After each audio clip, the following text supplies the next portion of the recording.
Pozdravljeni, spoštovani gledalke in gledalci. Dobrodošlico izrekam tudi vsem tokratnim udeležencem, obiskovalcem že 19. Štajerskega gospodarskega foruma, ki ga pripravljamo skupaj s Štajersko gospodarsko zbornico v Mariboru. In prav mariborsko gospodarstvo s širšim okoljem bo v ospredju našega tokratnega pogovora z gosti, med katerimi najprej pozdravljam magistra Stanka Stepišnika, ministra za gospodarski razvoj in tehnologijo. Dobro večer. Dobro večer. Dobrodošli. Pri nas z nami so tudi dr. Roman Glaser, predsednik Štajerske gospodarske zbornice, gospod magister Danilo Lukač, direktor družbe Meser Slovenija in gospod Aleš Pulko, predsednik območne obrtno-podjetniške zbornice Maribor. Skratka, dobrodošli in lep pozdrav še enkrat vsem. Gospod Stepišnik, program spodbujanja konkurenčnosti Maribora s širšo okolico, tako je naslov tega dokumenta, za obdobje 2013 do 2018, je dokument star natanko en teden. Prejšnji četrtek ste ga z ministrstva poslali na vlado, zato najprej vprašanje, zakaj mora biti tako dolga, če gledamo tisti čas od maja meseca in od zadnjega obiska predsednice vlade v Mariboru, zakaj tako traja, da se naredi nekaj, za kar pravzaprav malo da ne vsi vemo, da je treba narediti? Ja, dejansko je res ta problemska področja, ki nastaja v Sloveniji, kjer je nezaposlenost več kot 17%, so zelo problematična, predvsem iz tega gospodarskega vidika. Veste, da pride določeno lokalno področje v tako stanje, je potrebno veliko časa, tudi mogoče več let, ne? In zelo težko je potem v parih mesecih pripraviti tak program, da bi to lokalno okolje postavil v boljše stanje. Jaz mislim, da se to hitro odvija. Je pa mogoče danes čas tak, da je ogromno tudi drugih obveznosti in teh par mesecev od meseca maja se mi ne zdi toliko veliko, če bo program dejansko padel na plodna tla. Predvideno je za razvoj tega kraja približno 66,2 milijona evrov. Predvsem gre za ohranjanje delovnih mest in povečanje konkurenčnosti, tu bo namenjeno okrog 35 milijonov evrov, in pa za davčne olajšave in zaposlitev mladih, novo zaposlenih je pa predvideno približno 25 milijonov evrov. So še drugi ukrepi za spodbujanje.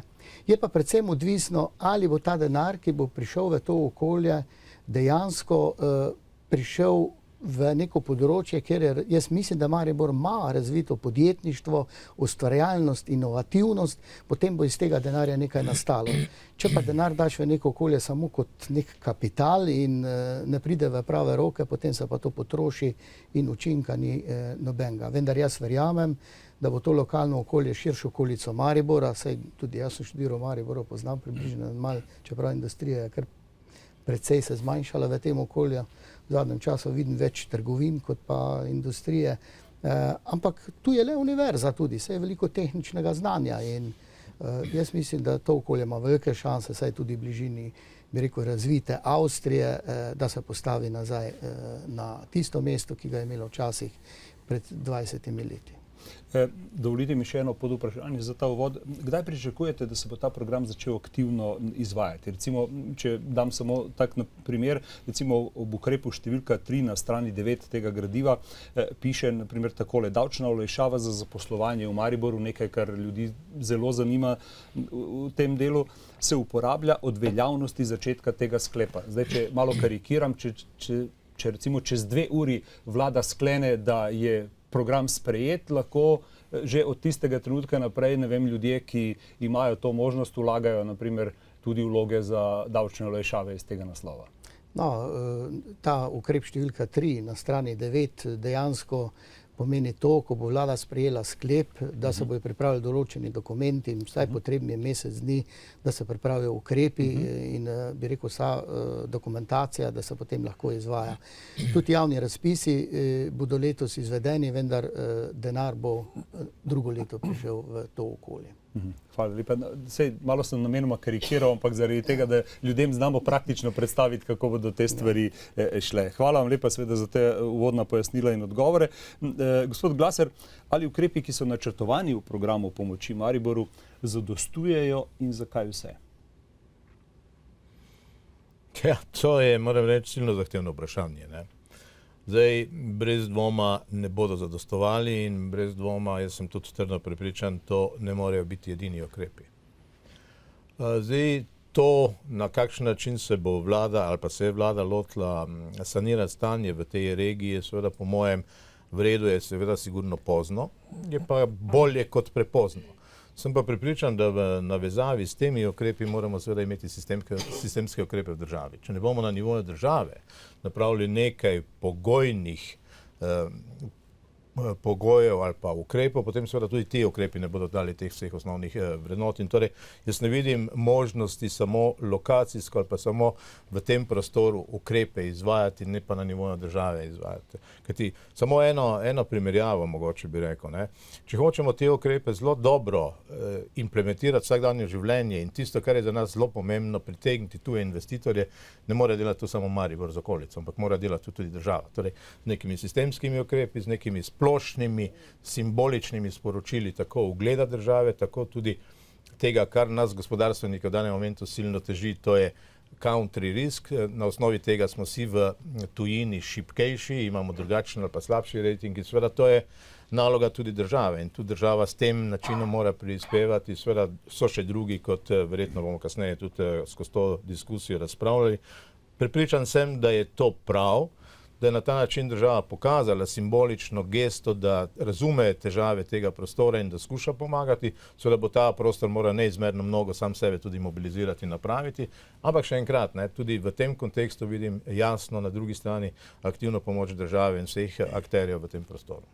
Hvala za ta vodni odgovor. Gospod Pulko, nekateri ukrepi iz programa, recimo kot so davčne olajšave za zaposlovanje in investicije, subvencioniranje obrestne mere, mikroposojila podjetniškega sklada, so, rekli bi, pisani na kožo prav vašemu članstvu v Obrtno-podjetniški zbornici. Je pa denimo med pogoji za pridobitev sredstev za sofinanciranje začetnih investicij tudi ta, da prosilec mora vložiti 25% lastnih sredstev. Koliko po recimo vašem vedenju obrtnikov in podjetnikov na tem območju lahko zadosti, naprimer, temu konkretnemu pogoju?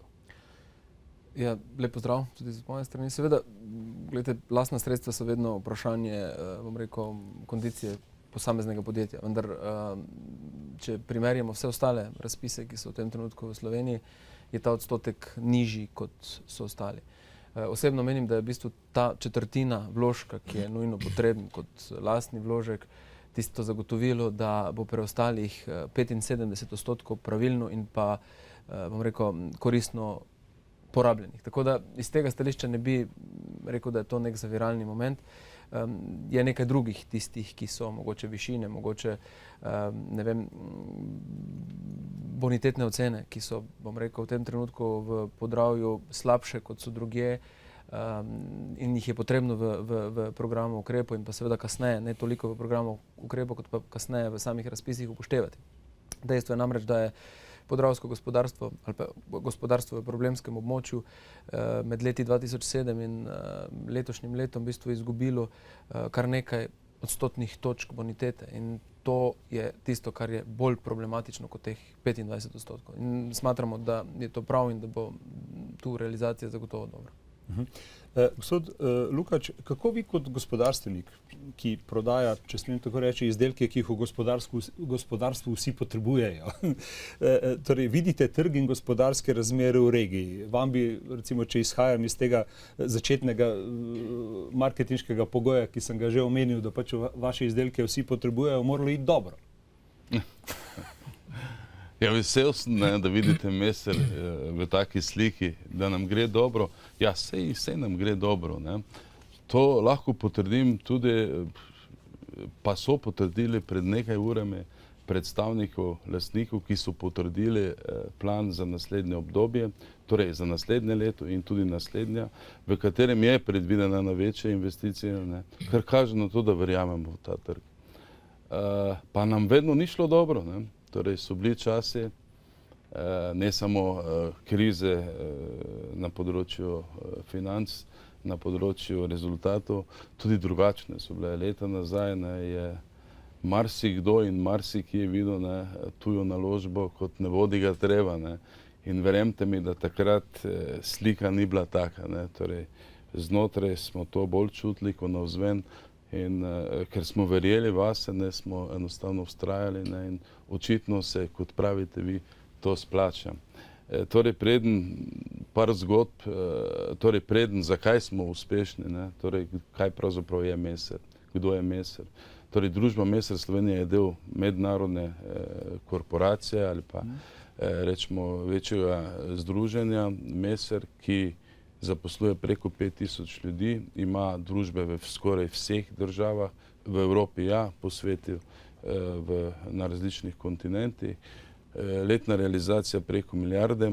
Kje smo tu mi? Torej, z 100 zaposlenimi dosegamo 18 milijonov.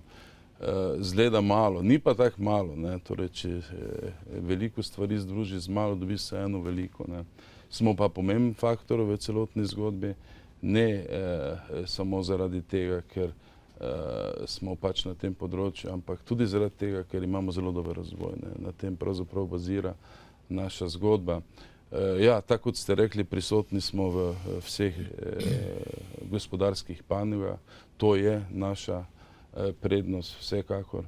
Istočasno pa so tudi naše sestrske družbe v drugih državah z podobno dejavnostjo, ne, tako da se lahko primerjamo z njimi in s tem lahko primerjamo na vse zadnje našo konkurenčnost naše države. No, tu pa nismo več tako veseli, ne. Tu je pa zgodba nekoliko drugačna in tu smo relativno nizko zapisani. Naša konkurenčnost napram sestrskim podjetjem je pa nekoliko slabša. V kakšnem smislu se je slabša? Kaj je tisto, kar jo niža? Rezultati poslovanja. Stroške imamo višje, zdaj, kateri so pravzaprav tisti razlogi, da, torej, prvo je perspektiva. Perspektiva je tu nižja zaradi manjšega trga, ne. Tega ne moramo eliminirati in tega ne moramo spremeniti, ne. Drugi bistveni element je seveda so stroški dela. Stroški dela in to primerjavo imamo in vedno znova je tema, so pri nas vsej za enkrat višji kot v primerljivih državah. Pa se mi ne moramo primerjati z Nemčijo ali pa z, ne vem, Francijo, ne, ker nam ni konkurenca, ne. Primerjamo se pa lahko s tistimi državami, na katere je pravzaprav Meser vstopal. In če to primerjavo delamo, moramo tudi vedeti, zakaj je vstopal pravzaprav Meser, ne. Prvi razlog je vsekakor bil pridobitev trga. Kasnejši razlogi so bili pa tudi to, da je vstopil v Slovenijo z razloga, da vstopa kasneje na trge Južne Evrope, ne. In ne vem, a je to Slovenija izkoristila. Jaz vem, da so to Avstrijci izkoristili, ne, ker sem sam bil zaposlen takrat v Avstriji in so mene pravzaprav angažirali za to dejavnost. Tako da več je seveda teh faktorjev, tudi perspektivnost in pa večji strah pred bodočnostjo, se pravi risk country, tako kot ste omenili, politična nesigurnost. Torej, o Sloveniji se ne govori več kot o državi, ki je bila prej zelo visoko, zdaj je pa relativno nizko. Hvala za to uvodno razmišljanje. Naslednje vprašanje je nekako namenjeno vsem. Lahko seveda tudi sproti polemizirate ali pa replicirate na to, kar je bilo že izrečeno. Ampak me zanima en problem. Govorimo zdaj o nekem naboru ukrepov. Vi ste jih, gospod minister, lepo predstavili. Torej, ali se o tej današnji temi lahko pogovarjamo brez omembe sanacije bank? Namreč sprašuje se, ali za ta dva procesa, torej na eni strani sanacija gospodarstva in spodbujanje gospodarstva, na drugi strani sanacija bank, ne velja pravilo zaprte posode. Koliko se prelije na eno stran, se mora na nek način vrniti oziroma potem preliti tudi na drugo stran posode. In marsikateri posameznik, tudi podjetnik, v bistvu komentira te sedanje razmere takole: jaz nisem kradel, nisem najemal tajkunskih kreditov, to da na banki mi ne dajo denarja. To je pa, kot kažem, neki drugi del te palice, ki jo nekako probamo zagrabiti zaradi tega, da stabiliziramo gospodarstvo. Kaj pravite, gospod minister? To je res. Največji problem danes, ki je ravno ta politična stabilnost in pa zaupanje v slovensko državo in zaupanje nas, državljank in državljanov, v slovenski politični sistem, pa tudi bančni sistem. Zdaj, da ne zaupamo v bančni sistem, ne moramo reči. Slovenci imamo naloženih približno 15 milijard v slovenskem bančnem sistemu, ki je po obsegu velik približno 48 milijard. Skrči se vsako leto približno za 2 milijarde, 2 milijarde pa pol, toliko se tudi banke potegnejo denarja iz gospodarstva in ga vrnejo v tujine, ker ga morajo vrniti. Ta denar je kratkoročen, ni dolgoročen in to je naslednji problem. Slabe terjatve v bankah, ki so se nakopičile, so, bi rekel, zelo slabe za podjetja, za gospodarsko rast, za pridobivanje poceni ali pa vsaj normalno pridobivanje finančnih sredstev ali po domače kreditov. Bančni sistem se bo uredil, vem, da se bo uredil po moje tam nekje do konca leta ali začetku drugega leta, ko se bo saniral. Ampak tu imamo potem dva problema. En problem smo že rešili, ko smo nekako z SID banko podpisali pogodbo, da bo v slovensko gospodarstvo vloženih teh 500 milijonov, 1 milijarda, kot smo prej že povedali. Po drugi strani je pa velik problem slovenskega gospodarstva kapitalska neustreznost. Mi smo naredili analizo direktno na terenu, preko 100 podjetij, zdaj v 4 mesecih, pregledali tudi finančno poslovno kazalce za okrog 3500 podjetij in analiza je pokazala, drugi največji problem je kapitalska neustreznost. Podjetja, ki so se po letu 90 lastnila v Sloveniji, so imela premalo lastniškega kapitala. Preveč je bilo dolžniškega kapitala, kreditov in seveda zdaj, ko so mogli iti na druge trge, so mogli se zopet zakreditirati, da so pospešile, modernizirale svoje poslovne procese, tehnološke procese.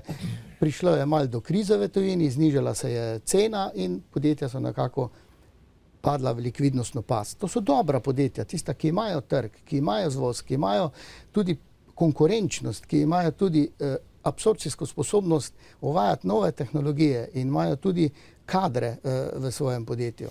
In zaradi tega nekako je potrebno v Sloveniji pogledati na to, da bo treba tem podjetjem kapitalsko ustreznost popraviti. Ker če bomo samo kapitalsko ustreznost v bankah popravili, podjetja bodo pa ostala z neustrezno kapitalsko ustreznostjo, kreditov pri bankah ne bodo dobila, ker banke bo še bolj konzervativne in bodo še manj posojala takim podjetjem, ki nimajo finančno dobre slike kreditov. Zato se dela na drugi smeri, je pa res, da je tu problem. Moram pozoriti, da finančni trg v Sloveniji se zadnjih 10 let ni nič razvil, nimamo kapitalskih investicijskih skladov, bank, nimamo penzijskega fonda, ki bi bil izločen iz te tekoče porabe, tveganega kapitala je premalo in tako naprej. Imamo pač samo te komercialne banke. In zdaj je potrebno nekako spostaviti, da te komercialne banke konvertirajo svoje kredite v lastniške deleže. Res je prvo potrebno, da lastniki sami poskrbijo, da dokapitalizirajo podjetje ali dobijo strateškega partnerja. Vendar, če ne morajo, potem je pač potrebno narediti to, da to naredijo pač komercialne banke. Država dela na tem področju tudi na sistemski razdolžitvi, to se pravi na zakonodaji, ko bo možno to storiti, in pa mogoče na shemi, kjer bo potrebno pomagati podjetjem, ko bodo dobila te lastniške deleže od podjetij, da jih bodo potem lažje prodajale na trgu.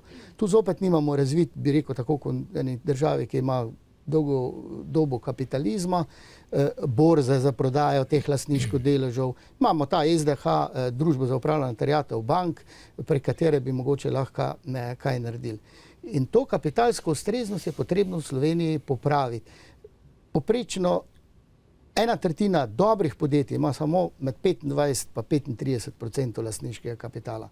To je 10 do 15% premalo, kot pa v tujini. Tretje, to je sistemsko treba narediti, tako kot recimo za kredite, ki so zdaj za 10 let nekako te milijarda, ki je namenjena za mikro, mala in srednja podjetja, sistemski ukrep. Nekaj tudi gasilskih akcij, ko moramo podjetja reševati, da ne propadajo delovna mesta, da se ohranja delovna mesta. Tretje, kar je pa potrebno narediti, je pa višja dodana vrednost. Dodana vrednost v slovenskih proizvodih je zelo nizka. Pada nam konkurenčnost. Zakaj nam pada konkurenčnost na svetovnih trgih? Je zaradi tega, ker to znanje, v katerega vlagamo zadnjih 5 let, ne pride do končnega produkta, ampak nekje obvisi.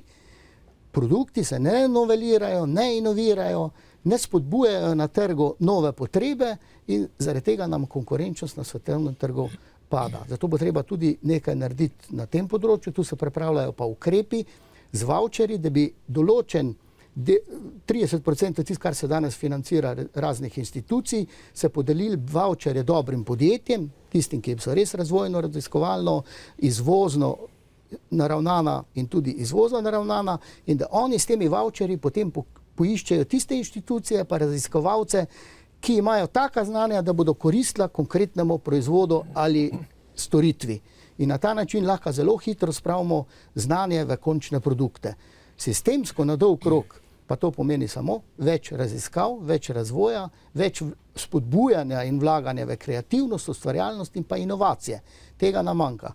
In danes imam podatek, recimo, da izreden majhen procent, manj kot 25% podjetij inovira svoje proizvode. In to je strahota. To je, bi rekel, na dolg rok zguba konkurenčnega položaja na trgu. No pa pri tej analizi, ko smo analizirali podjetje skozi poslovne, proizvodne in druge kazalce, se je ugotovilo še nekaj, kar pa mislim, da je tudi en velik problem, ki ga bo treba v bodoče, ali pa izziv, ki ga je treba rešiti. V velikih izvoznih slovenskih podjetjih gre poprečna starost zaposlenih proti 50 let. To je nevzdržno. Podjetje mora imeti poprečno starost tam okrog 35-37 let, da ima dovolj svežih možganov, da lahko uvaja nove tehnologije, da se uvajajo nove ideje in tako naprej. Pa še, če je poprečna starost 50 let, to je izreden velik generacijski razstop, bi rekel razkorak, in to ni dobro za podjetje. Zelo dobro istočnico ste dali za naše naslednje vprašanje, pa gospode bi najprej vprašal o njihovem odnosu do bank, oziroma kako vidijo to sedanjo situacijo v bankah, oziroma ta učinek zaprte posode, nad katerim gospodarstvo slovensko, kolikor vemo, v bistvu že več kot desetletje zelo tarna. Prosim. Gospod Lukač. Ja, morda, prosim. Torej, mi smo prisotni, kot sem že omenil, samo na slovenskem trgu in seveda čutimo vso to nevzdržno stanje, ne. To se kaže pravzaprav skozi finančno nedisciplino, ne, da podjetja nimajo da so finančno, kapitalsko neustrezna, enostavno nimajo dosti sredstva, da bi poplačala obveznosti, ki jih imajo do nas, ne. Torej, vedno več je rizikov, vedno bolj je nevaren in vedno bolj si previden, ne.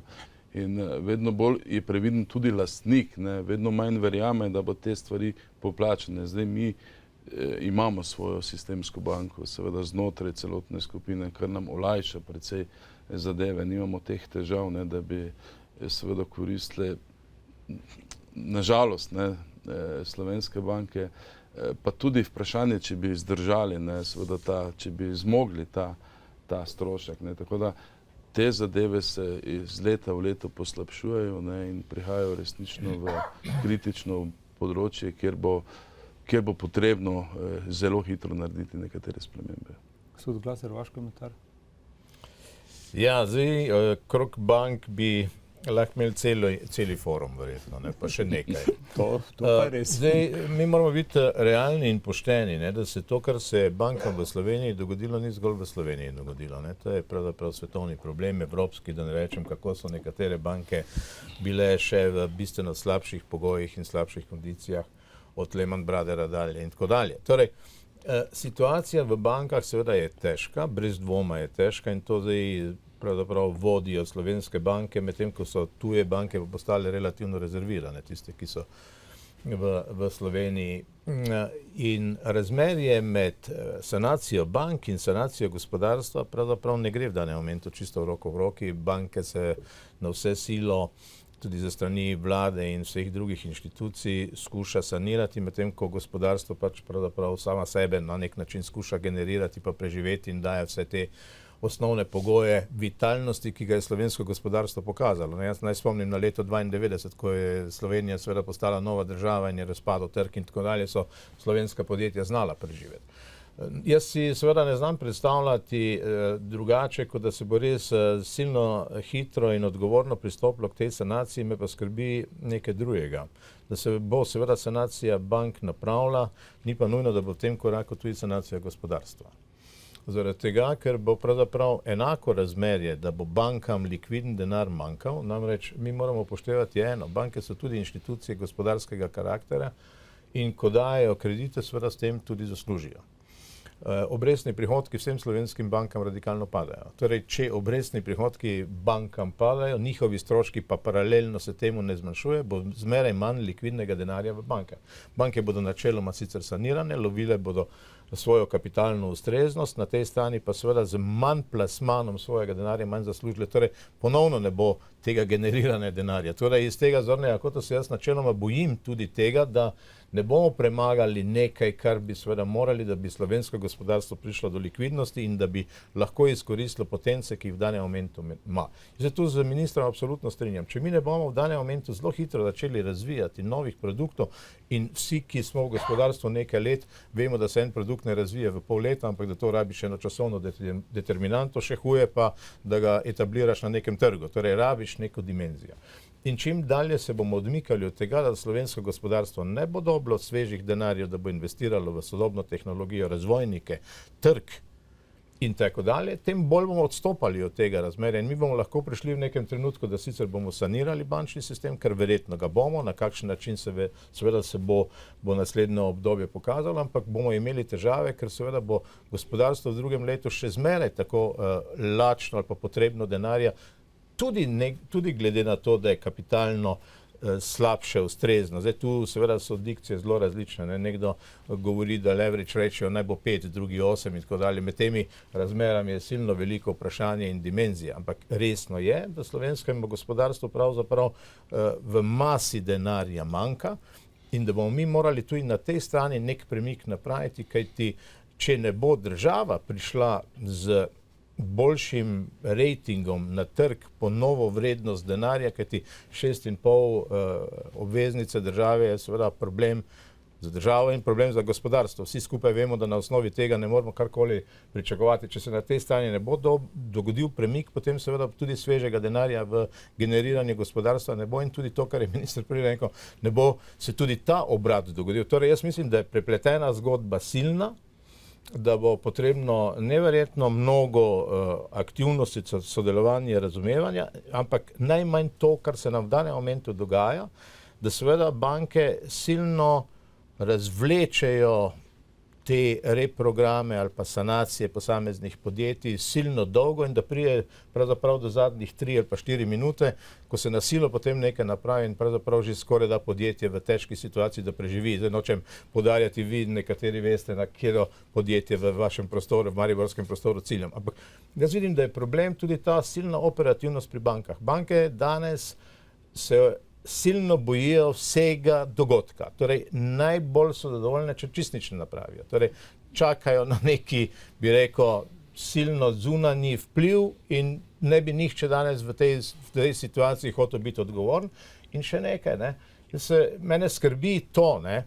Mi v podjetjih baziramo na 3 kategorijah ljudi svojo funkcioniranje. Na razvojnikih, na ljudeh v produkcijah in na ljudeh na trgu. V bankah so se pa ljudje, ki bi naj bili na trgu, torej tako imenovani komercialni bančniki, seveda zaprli svoje pisarne in ne funkcionirajo več. Ne. Banke danes, to mi naj oprostijo vsi, ne, banke danes vodijo risk menedžerji. Ne. Torej, riski so tisti, ki danes funkcionirajo. In zdaj seveda, gledajte, mi poslovneži, mi v menedžmentu smo zmeraj, naj mi to ne jemljajo dobesedno resno, mal igravci hazarderi. Mi zmeraj mal, kajti v biznisu nekaj 100% ni. Če bi to bilo, potem pravzaprav bi vsi bili v nekih kotih nerazviti in tako dalje. Seveda naredimo napake, ne? Torej vsi jih naredimo. Ampak bankirji so to seveda tudi v preteklosti počeli, danes se pa ne upa nič več početi. In tudi če vidijo v nekem podjetju, da ima program, da ima trg, da ima možnost prosperirati, pa rabi relativno majhen denar, pa ga niso pripravljene ne s takšnimi, ne drugačnimi varovanji seveda dati, je ogroženo to podjetje.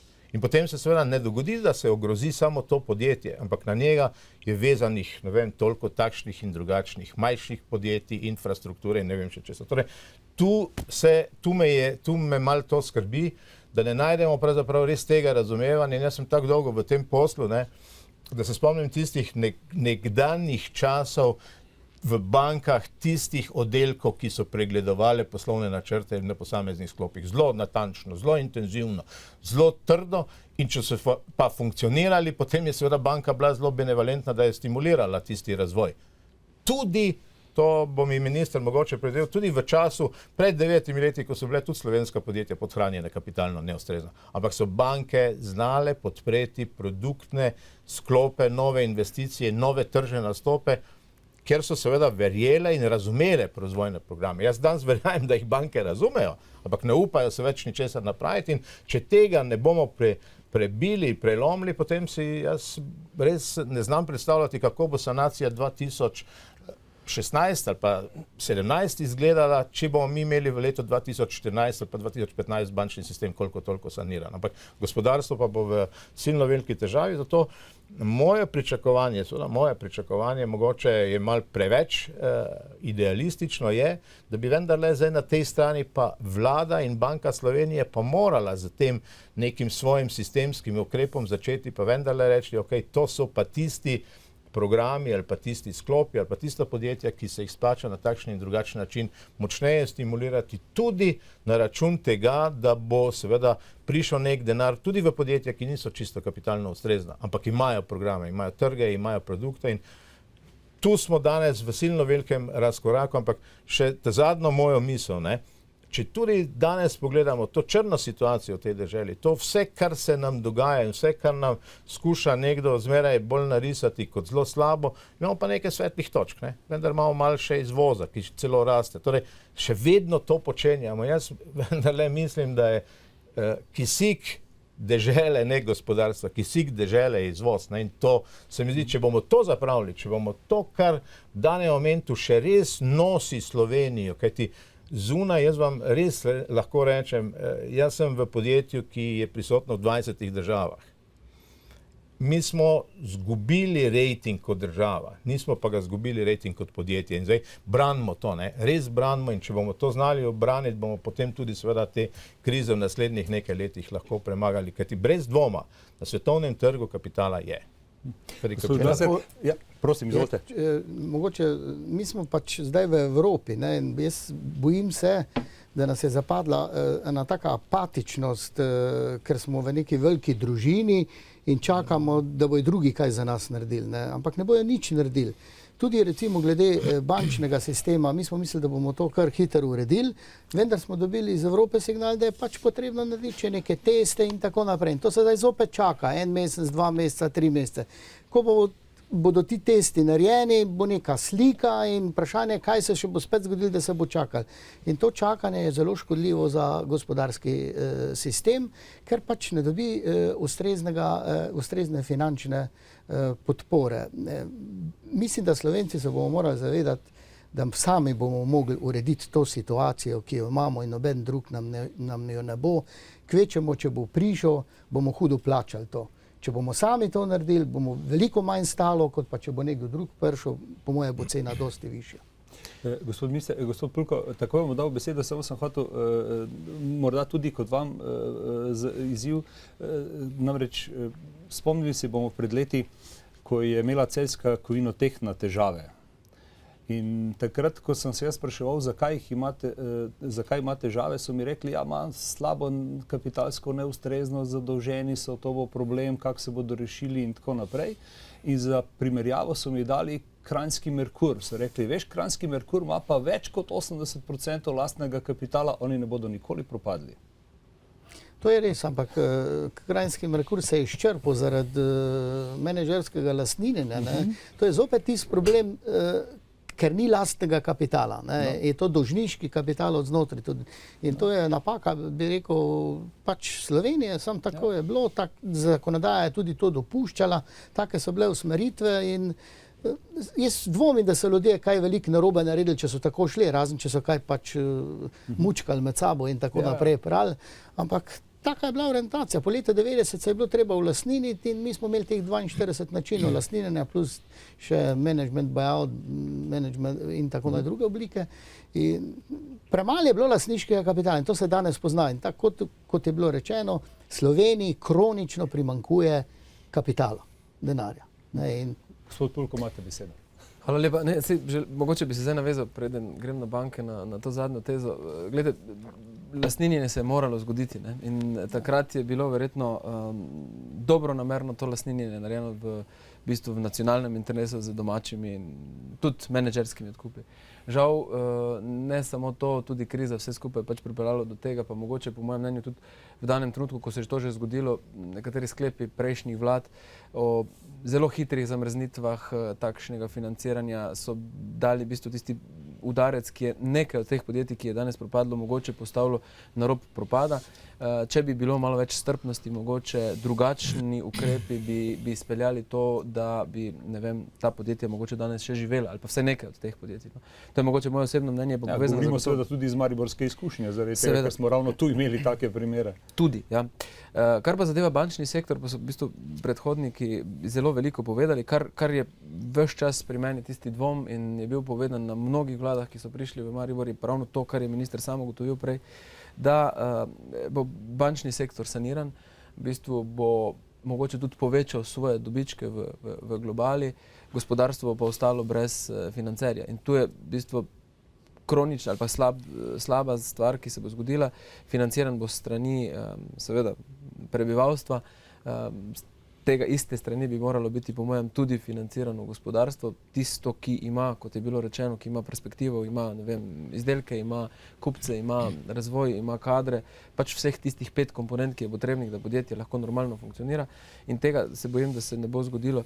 Namreč tudi iz izkušenj, ki so bile zdaj na nek način pri pripravi teh ukrepov kriznih, ne, tudi tukaj smo naleteli na, bom rekel, različna mnenja, različne poglede, tako z MGRT-jem kot v bistvu gospodarstvo, ki je to na nek način poizkušalo pripravljati. Ugotovili smo, da skoraj na začetku, bi lahko rekel, govorimo popolnoma 2 različna jezika. Ne mislim na vas, gospod minister, to sem že enkrat omenil, da ste v bistvu iz gospodarstva. Ampak v bistvu ta del, ki je bil pripravljen, ki je bil namenjen ali pa bil zadolžen za pripravo, dokler ni dejansko se pokazalo stanje gospodarstva in stanje in odsev gospodarstva v Podravju, tega ni razumel. Sedaj je drugače, ukrep, ki je na mizi, je primeren, je v bistvu po mojem največ, kar se je dalo iz tega trenutka narediti, je pa zagotovo premajhen, da bi zagnal intenziteto. In kar želimo v gospodarstvu Maribor, in s tem zaključujem, se navezuje na banke, je to, da najdemo v bistvu drugo linijo kreditiranja in financiranja. In ta je omogočena. Tu ima minister prav, da se ne smemo nasloniti samo na Evropo, ampak Evropa ima nekaj fondov, ki omogočajo vzporedno kreditno linijo. Nekaj držav jih je izkoristilo, Francija, Andaluzija, naprimer, je izkoristila kar nekaj milijonov ali 10 milijonov evrov, zato da je direktno v to deželo pripeljala ali to regijo pripeljala sredstva, ki so v Evropi namenjena koheziji, in jih preko pač skladov, ki so jih ustanovili, dala direktno v podjetja. Tudi to je mogoče eden način, da se kapitalsko podjetja na nek način preko teh skladov postajajo ustreznejša, ker konkreten primer, o katerem smo vsi govorili, pa ne želimo govoriti, spremembe dolžniških virov v lastniške v Mariboru ni bil uspešen. Podjetje najverjetneje ne bo preživelo in z njim 400-500 zaposlenih in ne vem, skoraj 700-800 zaposlenih v kooperaciji. In to bo velik udarec za to gospodarstvo in v tem trenutku ga nosijo, prej ga verjetno nekdo drugi, v tem trenutku pa to odgovorno zagotovo nosijo banke. Ne? No, pa če lahko sam dodam, velik problem v Sloveniji je tudi povzročila zakonodaja. Zakonodaja, predvsem stečajna zakonodaja. Ta je povzročila, da so tudi dobra, velika podjetja enostavno šla po polno likvidacijo. Izgubili smo vsa delovna mesta, vsa zdrava jedra v teh podjetjih, opremo, znanje, izkušnje, ki so se nabirala tudi več 10 let. In jaz mislim, da se bo s to znovo popravljeno zakonodaja to nekoliko popravilo, da se bo le v podjetjih, ki so insolventna, ki pač v določenem momentu pač nimajo več finančne moči, da se bojo ohranjena zdrava jedra, ker delovno mesto je tisto, ki ga mora predvsem država tudi ohranjati naprej. Dostikrat imamo razne razgovore, ne, okrog sociale, pa ne vem, okrog lastnikov in tako naprej, ampak in tako za državo, kot za lastnike, kot za sindikat, kot za tiste, ki spodbujajo sociale, predvsem pomembno delovno mesto. In takrat, ko podjetje pride v neko krizo, mora biti vsa zakonodaja, vsa regulativa naravnana tako, da se delovna mesta ohranjajo. Ne pa, da se zaradi nekih zakonodajnih ukrepov enostavno delovna mesta ukine. Da se podjetje niti nima možnosti dogovoriti z zaposlenimi za neke minimalne plače za določeno obdobje in tako naprej. A veste, mi bomo mogli dati več svobode, fleksibilnosti trgu dela in res tiste prave fleksibilnosti, ne papirnate napisan. Ja, če ne more dati podjetje plače, ne vem, 450 ali 600 evrov neto, potem pa naj gre v stečaj. Ja, če gre v stečaj, izgubiš delovno mesto oziroma če ga likvidiraš, dobiš človeka na strošek države in po 2-3 letih si ogromno zgubo, ne samo denar, zgubo si tisto, ko ljudje niso več zaposleni, tisti psihološki učinek in tako naprej. In znanje, povezavo s stroko. Tako in jaz bi želel apelirati res na vse, tudi tisti, ki se borijo za socialo, sindikate in tako naprej, da smo vsi naravnani na ohranjanje delovnih mest. Do zadnjega. Upanje je tisto zadnjo, ko umre in tudi ni nič narobe, če pomagamo določenemu podjetju, da se poskuša rešiti v 6 mesecih ali 1 letu z določenim številom ljudi, pa se potem ne, ker je to tveganje, ker je pa tako, kot rečem, gospodarstvo je samo tveganje, tudi pri investicijah. Smo le nekaj naredili in če gledaš računico na konc, smo več naredili za državo, kot pa če bi jih takoj poslali ne. Ker ti ljudje, ko še delajo, plačujejo prispevke, davke, neke šanse so in tako naprej. Je pa, pravim, izredno veliko odvisno v bodočnosti, kako bomo mi ljudje sami kreativni, ustvarjalni, podjetni, kako bo tudi lokalna skupnost pristopila zraven k določenemu podjetju, da mu pomaga, recimo zdaj davek nepremičnin, da ga oprosti ali tako naprej, da to podjetje preživi. To je treba v nekem določenem času narediti, ne vem, 6 mesecev, 1 leta, potem pa ga ponovno obremeniti z vsemi davki, prispevki in tako naprej. To, kar v bistvu postavlja na gradnjo. Ampak v tem smislu, ja, prosim, gospod Lukač. Torej, mi smo se odpovedali tudi blagovnim znamkam, ne? Torej, to, kar gradiš desetletje, to namreč mi čutimo. Mi smo na tem trgu 20 let, ne? In če ne bi podpirali košarko, verjetno polovica nas ne bi vedela za firmo Messer. Torej, in zunaj prodaja blagovna znamka, ne? Seveda tako firme kot pa proizvoda, ne? Zato seveda zelo pomembno. Ne? No, jaz, tu moram reči, res to me zelo veseli, to sem dobro poslušal ministra okrog tega razmisleka, ki nas v gospodarstvo vedno daje. Sindikati se z vehemenco odločajo, da bodo poslali podjetje v stečaj.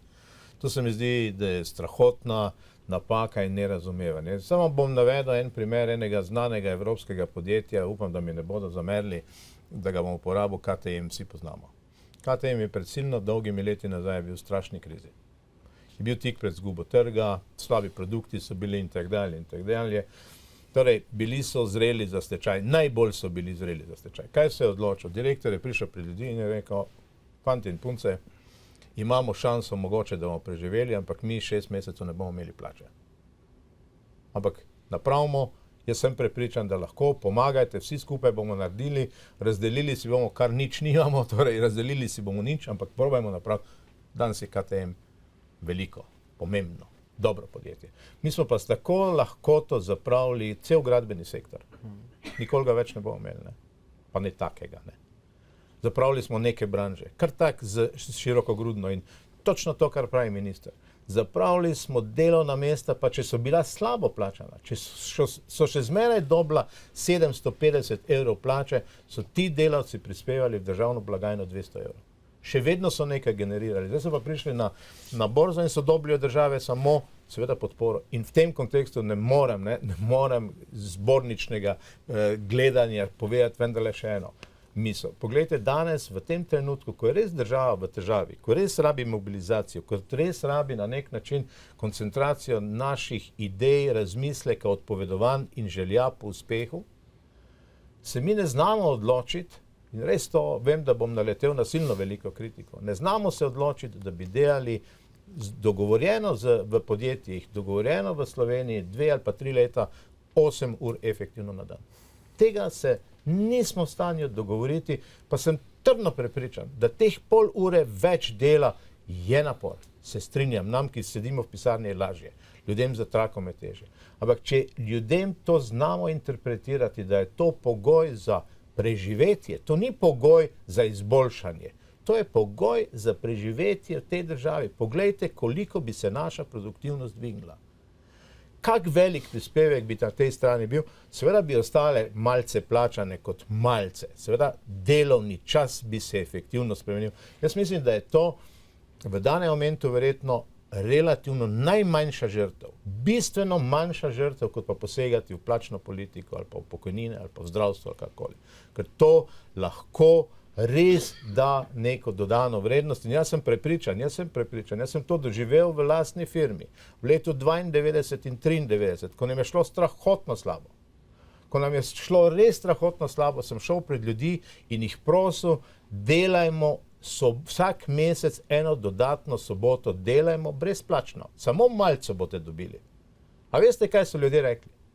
Čez pol ure so ljudje rekli, zdaj pa dajte mantle, pa gremo v fabriko. Bomo delali, če je to za podjetje rešitev. Torej, jaz mislim, da na takih stvarih bomo zdaj morali tudi mobilizirati seveda javnost, bomo morali mobilizirati seveda ne nazadnje tudi sindikate, podjetja in pa politiko, pa seveda tudi ne nazadnje to splošno javno klimo, ki ni naklonjena nobenim spremembam, ki načeloma do določene stopnje pa vendarle boli, ne vsaka sprememba boli.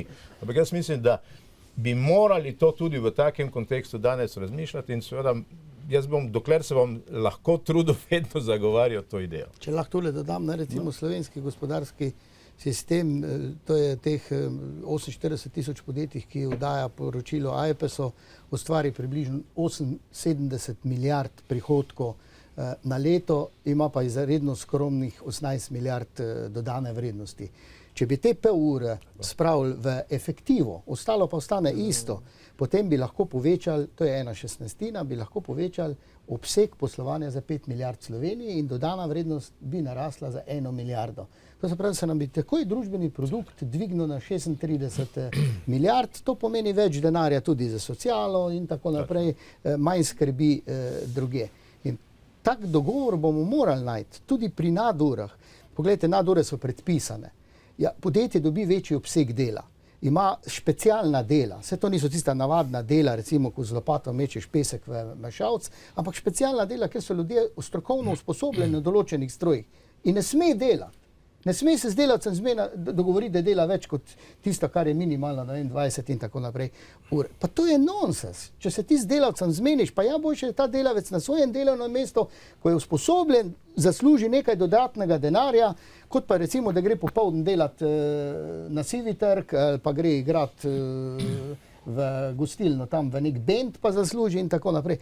Polno teh neumnosti. Potem tudi recimo zaposlovanje mladih. Mi imamo 30 tisoč skoraj mladih nezaposlenih. Veliko je vzrokov. Eden izmed vzrokov je tudi, da se ljudje šolajo z javnimi sredstvi za neke izobraževalne programe, ki jih naša industrija oziroma država kot taka niti danes, niti jutri ne potrebuje. Ne? Tu bo treba tudi verjetno narediti. Imamo okrog 861 raznih študijskih programov na višji in visoki šoli. Po drugi strani pa mogoče dati možnost, da tisti, ki bi pa radi šli po 4 urah domov, ne? Da jim damo možnost 2 leta pred penzijo, da delajo samo 4 ure na leto, se jim to šteje v pokojninsko leto celo, ampak samo s tistim zneskom za 4 ure. Za 4 ure pa zaposlimo v podjetju ali podjetje zaposli mladega, mlajšega. In po 2-letni izmenjavi bo tisti mladi sigurno to službo dobil in jo bo zelo dobro upravljal naprej, ker mu bo ta tudi kot mentor recimo služil naprej. Velike teh ukrepov, ampak ne letimo potem na te socialne partnerje, ki niso dovolj fleksibilni, so preveč trdi, da bi to spremenili v nekem kratkem času. Gospod minister, ampak povejte, pokazali bomo, jaz bom režijo zdaj prosil, da nam pokaže en graf ravno iz tega dokumenta o programu pomoči Mariboru, ki kaže na tem problemskem področju v bistvu, kakšno je razmerje med številom delovno aktivnega prebivalstva na eni strani in število prebivalcev v teh občinah, ki jih ta program na nek način tangira. Tu vidimo, da pravzaprav v vsaki občini, tu nekje plus minus, imamo 1/3 delovno, bom rekel, aktivnega prebivalstva v celotni populaciji, recimo prebivalcev na nekaterem območju. Se pravi, da to je v bistvu ogromno breme za tistega, ki dela, da rečem, preživi vse drugo, kar živi v tej okolici. Ampak, ko govorimo o mladih, recimo, eden od podatkov iz tega gradiva pravi, da ravno na tem istem območju, ki ga tu vidimo in zamejeno s temi občinami, ki jih vidimo na grafu,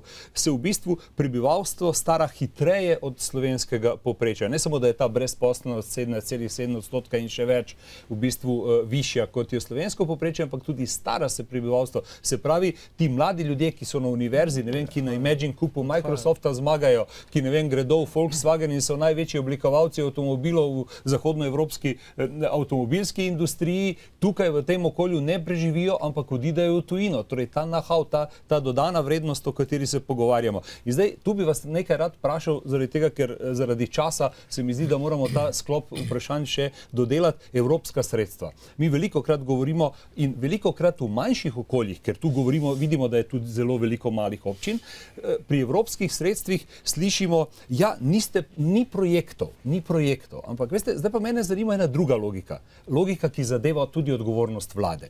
Namreč, če ponazorim to z enim primerom iz 19. stoletja. Ko je južna železnica prišla v Maribor, ko so gradili železnico Dunaj-Trst, ni projekt v Maribor pripeljala, ne vem, projekt, ki so ga naredili okoliški kmetje, ki vemo, da v mestu so živeli nemški prebivalci, Slovenci smo živeli v okolici, pa so oni prijavili projekt cesarjev, ampak je odločitev presvetlega cesarja pripeljala železnico v Maribor, pa še nadvojvoda Janeza je poslal za nadzornika, pa še vinograde nam je porihtal, pa vinogradništvo smo imeli iz tega naslova boljše in še kaj drugega. Se pravi, vendarle mora biti nekdo v tej državi, ki vidi od zgoraj celoto in reče, evo ga, to je treba narediti. Vidite, to se mi zdi, da pogrešamo. Ne samo trdo roko v smislu presekati pa reči, to mora biti, ker vi zelo lepo te ukrepe naštevate, ampak za božjo imeti eno vizijo, ker nam so zdaj ti obrobni deli Slovenije, kot da jih ni. V politiki jih ni prepoznati. No, res je, mi pripravljamo zdaj strategijo razvoja Slovenije. Tu se bo predvsem skušalo narediti na tem, da se izkoristijo primerjalne prednosti Slovenije. Prvič 60% pokritost Slovenije z gozdom, les, da se izkoristi, potem električna energija, da se bolj izkoristi, da gremo na mobilnost vseh teh z elektriko, avtomobili in tako naprej. Potem rad bi to povedal, da imate popolnoma pravilo v tem cesarju. V novi finančni perspektivi 2014-2020 smo ravno to zastavili, da predvsem regije kot take izkoristijo svoje primerjalne prednosti. Vse posod so morale našteti samo 3, bi rekel, tiste glavne primerjalne prednosti, ko jih ima, naprimer Pomurje, če rečemo geotermalna energija, turizem, pa hrana.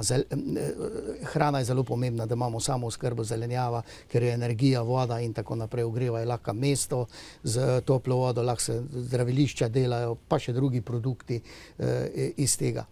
Ampak ta cesar, pri nas imamo 210 cesarjev, ker je 210 občin. Ne? Potem pa imamo še nekaj... Potem še demokracija je, veste, to smo si sami naredili demokracijo. Ampak imamo pa teh 11 statističnih regij, ne? In na te regije smo se skoncentrirali, da morajo predvsem regije v naslednji finančni perspektivi predlagati takšne podjetniške projekte, ki bodo rojevala nova delovna mesta, ohranjala delovna mesta ali pa večala dodano vrednost. Multiplikativne večje projekte.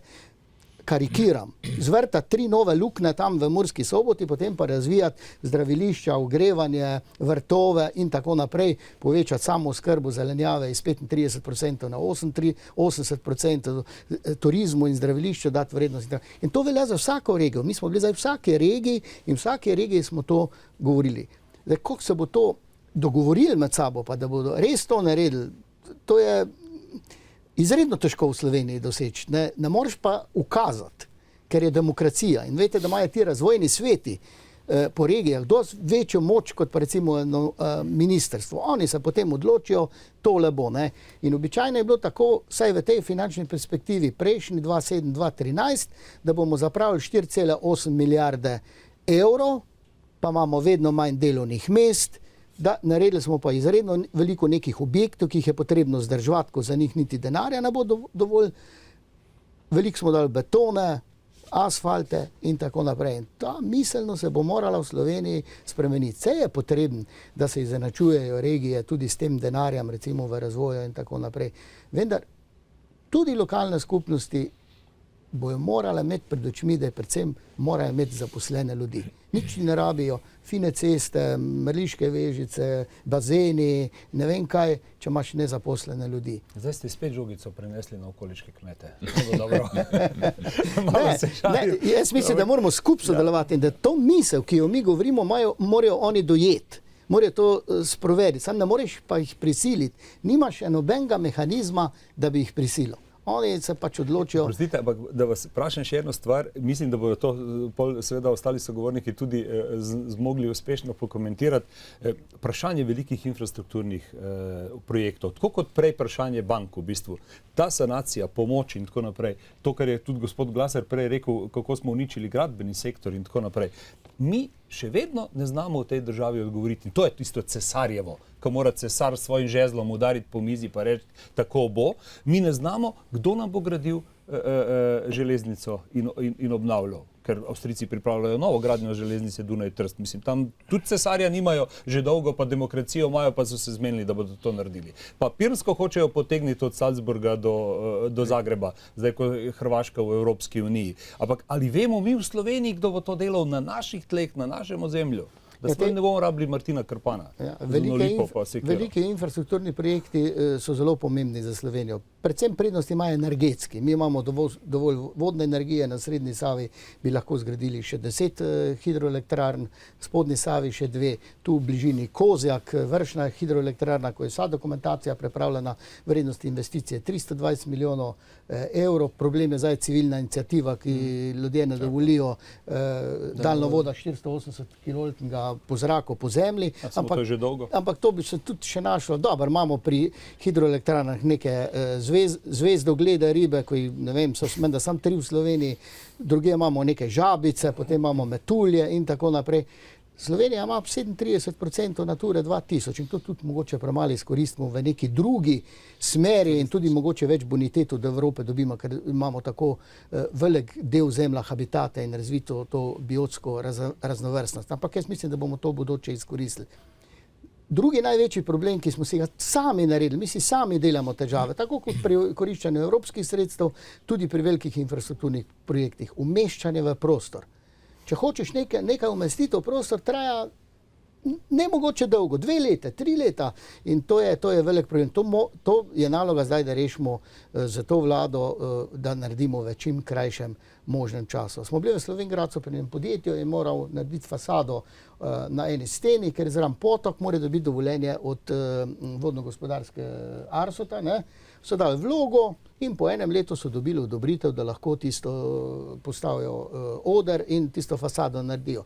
Seveda, oni so to naredili prej, ne, v enem mesecu, ampak po enem letu so dobili šele papir, da lahko tisto fasada delajo. Tako da administrativnih ovir smo si v Sloveniji, verjetno zaradi tega, ker se je birokracija tako širila, toliko naredili, da včasih človek skoraj obupa. Vsak ti razlaga, vsak ima prav, ampak na koncu do rezultata pa ne moreš priti. In tisti, ki smo v gospodarstvu delali, se nam to zdi nerazumljivo. Se veste, gospodarstvo tudi včasih narediš kaj mimo česa, bolj naravnost, ne tako po ovinkih, vse tveganje sam prevzameš na koncu. Tu v politiki pa tveganja ni, to pa lahko vsak vse dela, pa noben nič ne odgovarja. In za manj ko dela, bolj je sigurno, da še bo imel službo naprej, ker bolj ko dela, ko se oblast menja, ga takoj po glavi urežejo. Od tega zdaj ne smete govoriti, ko ste politik, gospod minister. Jaz sem politik in tudi gospodarstvenik, mogoče lahko z obeh zornih kotov to pogledam in tudi transparentno govorim za eno in drugo. Nisem tisti, ki bi zdaj pihal pa samo na rok. Drži pa, da imate prednost, ker vidite stvari zdaj z obeh strani stene, to pa drži. Glejte, naš čas na nek način beži. Je še kakšen komentar temu, kar je gospod minister zelo plastično povedal, ampak moram priznati, da je marsikateremu dal vetra za razmišljati, to je pa prav po svoje. Ne, to se mi zdi tudi za zdaj ta problem Maribora in razvoja. Če mi ne bomo pripravili za investitore tuje benefite, na kakšen način kratko in jasno bo dobil soglasje ali pa ga ne bo dobil, ker tudi odgovore, če ga ne dobi, ampak ne da bo leto ali pa 2 čakal, če bomo to počeli, tako kot zdaj, investitorja ne bo. No, nam se to dogaja zdaj, torej jaz sem prej omenil, da imamo odobrena sredstva, ampak ta odobrena sredstva so že leto pa pol. Mi dva smo se pred leto pa pol pogovarjali o tem problemu. pa še kar ne dobimo dovoljenja in kar naprej se nekaj dogaja in ne letiš na neke ovire. In ne da mi izgubljamo, investitorji, torej naši lastniki izgubljajo voljo oziroma sprašujejo, a sploh želite to imeti. Ne? Torej, nekaj se bo res moglo narediti, ne? Drugače še tega, kar bi ne bilo, ne bo. Ne? Moram reči, da te administrativne ovire so izredno močne v Sloveniji in ta vlada se tega zaveda in res korenito posega zdaj na ta področja. Hvala. Gospod Pulko, vaših zadnjih 10 sekund. Mi imamo samo 3, mogoče za začetek v bistvu administrativne ovire prej v gospodarstvo rešite, ker mogoče splošno prebivalstvo ne rabi tako nujno investicije, kot jo rabi gospodarstvo. Čaka pa gospodarstvo dalj časa, na primer gradbeno dovoljenje. Zdaj je bilo pa 12, se vreče. Ni nobenega problema. Sekunde oprostimo. Hvala vam seveda za sodelovanje na tokratnem Štajerskem gospodarskem forumu. Veliko smo povedali in veliko dali tudi za razmišljati naprej vsem obiskovalcem in seveda tudi vam, spoštovani gledalke in gledalci. Hvala za pozornost in nasvidenje.